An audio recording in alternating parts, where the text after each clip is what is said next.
We are grading every single NFL draft class based on three categories.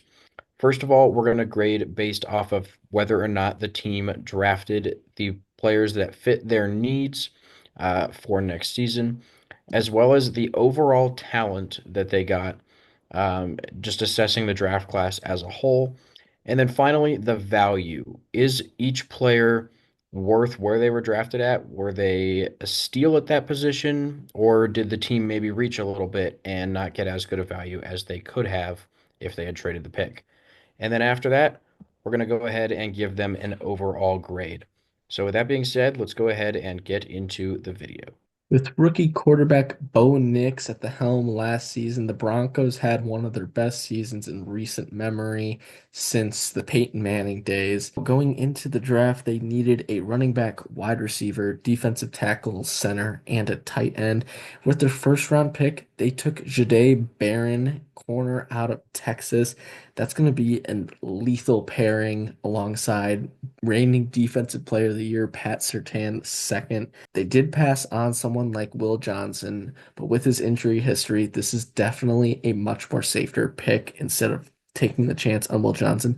Maybe a little undersized at 5'11", 194, but was one of the fastest players at the combine and is definitely one of the best corners in this draft class.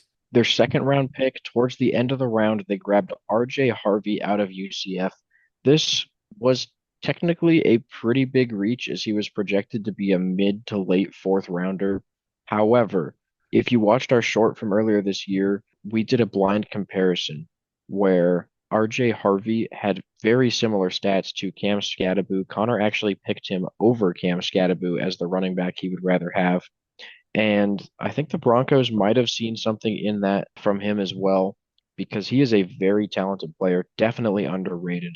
So technically, this is a reach, but I don't really think so personally. I think he's going to pan out very well for Denver. Absolutely, especially with a wide open running back room, he is going to make a name for himself in that backfield. Great pass catcher. He's pretty big, even though he's only 5'8", he's 205 pounds, and he's going to be great for the Broncos. Into the third rounds, they took Pat Bryant, a wide receiver out of Illinois. Yet again, another reach, but not a pick I really hate. 6'2", 204 had a great season for Illinois last year in Illinois, one of Illinois' best seasons in recent memory. Does address that team need of a wide receiver, having some injury history with Cortland Sutton, and then having some lower tier wide receivers 2 and 3. So definitely could be a solid weapon for Bo Nix next season. Next, they grabbed Savion Jones, an edge rusher out of LSU.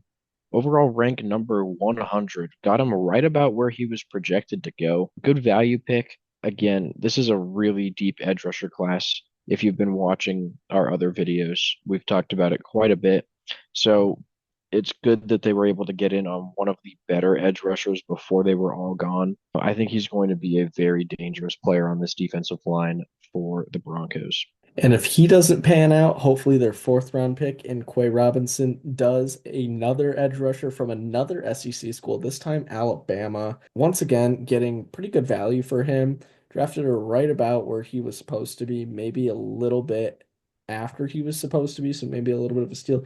He did only start 5 games at Alabama, but does show a lot of potential. So definitely going to be more of a project player in this case, but once again, like Jonah was saying, the depth of this edge class is one of the best we've seen, and I think you can't really be blamed if you take one of the better edge rushers in this class, even if it's not necessarily a team need. In the sixth round, they took Jeremy Crawshaw, a punter out of Florida.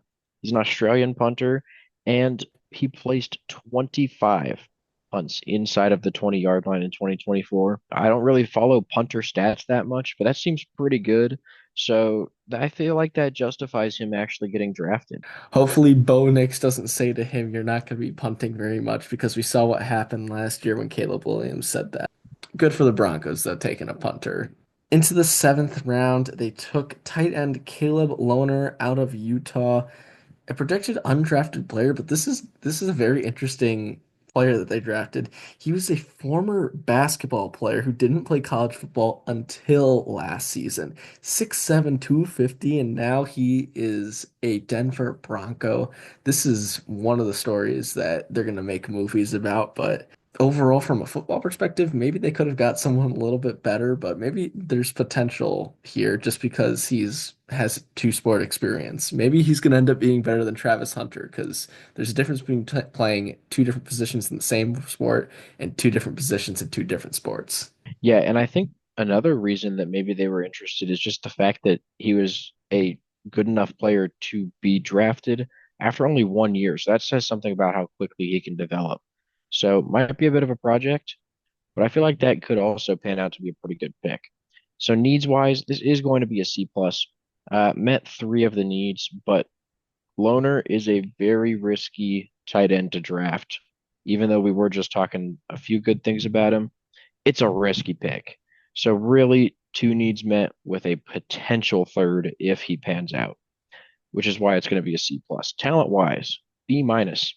I really like Jade Barron and RJ Harvey. Pat Bryant also, while it was a bit of a reach, he was a good receiver for Illinois. So there is some talent in this class, but nobody super crazy, which is why this grade isn't a bit higher. And then finally, the value grade going to be a B. There were a few reaches in here. Some of them we can justify, and I think there are good reasons behind. But regardless, a reach is a reach. So that value grade is going to be a B, which is going to total out to a B minus draft class for the Denver Broncos. Yeah, definitely an interesting draft class out of the Broncos. Overall, still a pretty solid draft class. When you take someone like Jade Barron in the first round to just boost that secondary, you're gonna have one heck of a defense. And then, like you were saying, RJ Harvey is gonna be a spectacular player in the NFL. I think he can do just about anything that the Broncos need for him. They did get some good value picks, and like you said, Caleb Loner at pans out, that's going to be one of the steals and one of the best picks in NFL draft history. Thank you guys so much for watching. Please make sure to like and subscribe so you don't miss out on any more of our videos, and we will see you in the next one.